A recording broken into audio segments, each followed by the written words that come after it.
Hey everyone, welcome to my channel. I'm Mina, a Mongolian girl in her 20s currently living in Vancouver, Canada.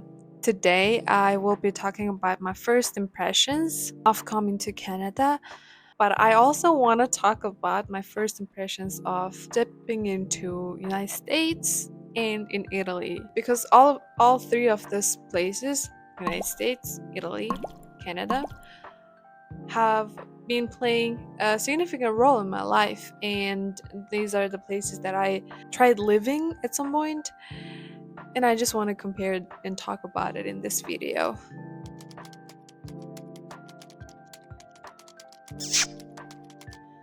And to give you the bit of background information, I've lived in America before for 1 year as a high school exchange student, when I was like 15 years old. And then after a couple of years, I did my undergraduate degree in Italy.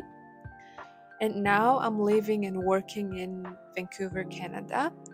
And I just want to talk about it. Okay, so I want to talk about my first impressions of the three countries in the chronological order. So let's start with the good old United States of America. Okay, first of all, my English was not that good. I mean, it's not perfect still. It was really bad. I was a high school student. It was my first time going abroad. So, my point of entry to America was Chicago, where my sister lives. So, I was very lucky. She picked me up from the airport. Like, she took care of everything. I did not have to worry about anything. So, it was really good. It was really smooth. I honestly don't remember that much stuff from my first few days of stepping into America, but I do remember one thing. When I stepped off the plane and went to the airport, like the gates and all that, the airport, it was huge.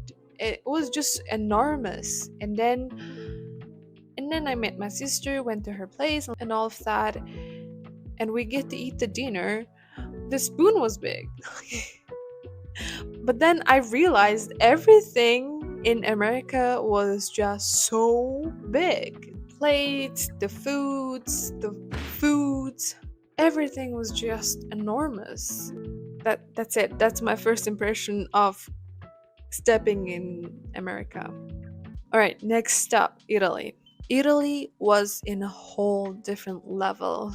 Okay. So, before I talk about Italy, everything was my fault. It felt horrible and it was my fault. Alright, now, why it felt horrible? So, when I went to Italy, I did not do my research well enough. Okay, so, hear me out. I thought Italy was gonna be similar to America. I do not know why I thought so, but I thought it was not gonna be that much different than America.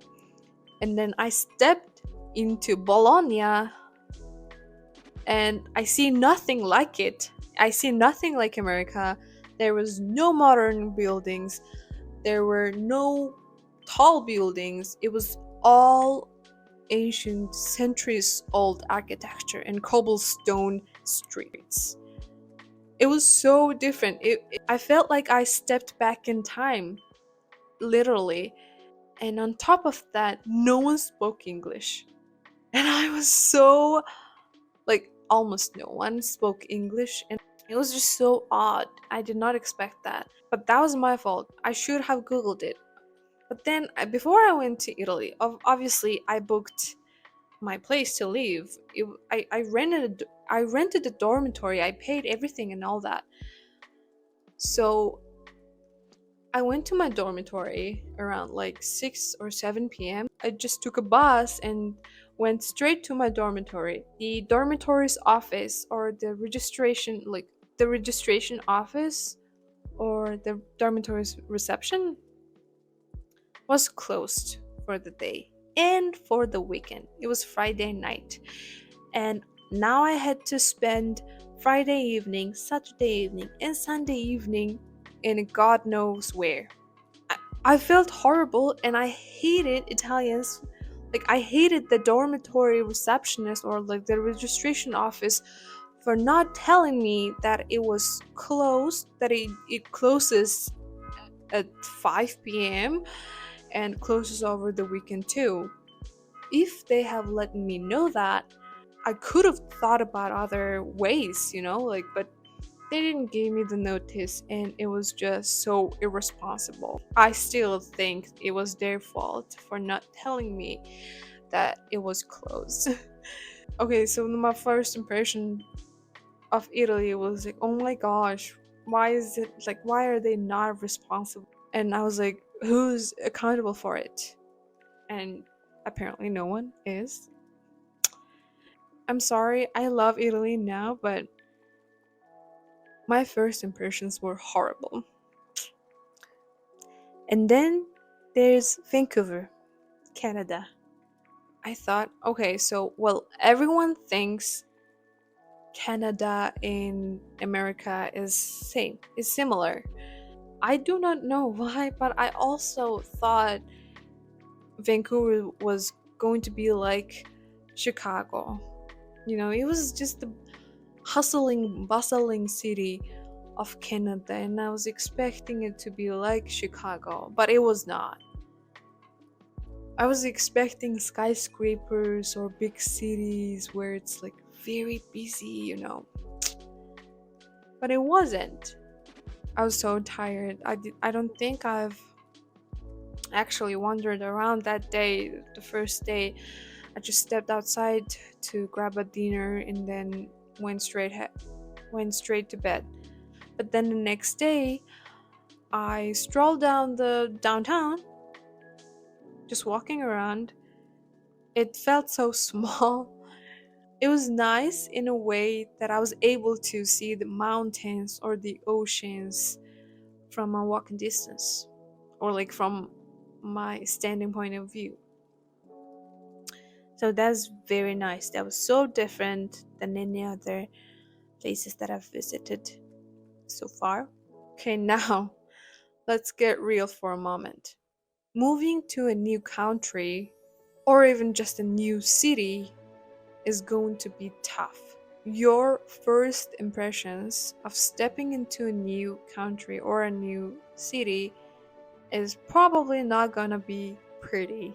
Trust me, I've been there. That initial period of adjustment, of moving to a new place, going to feel like you're swimming against the tide. Everything's so different, and it's so easy to feel out of place. But here's the thing, it gets better. People are incredibly adaptable creatures. Give it a time, and you'll find yourself settling in, making connections, and feeling more at home than you ever thought was possible. It's all about embracing differences, I think, and allowing yourself to grow in the process. So, whether you're planning to move to a new city, new country, or it's your first year of settling in a new country or a new place, just remember, it gets better. It's all part of the journey. Stick with it. And before you know it, you'll be calling this new place a home. Trust me, you got this. Thanks for tuning in.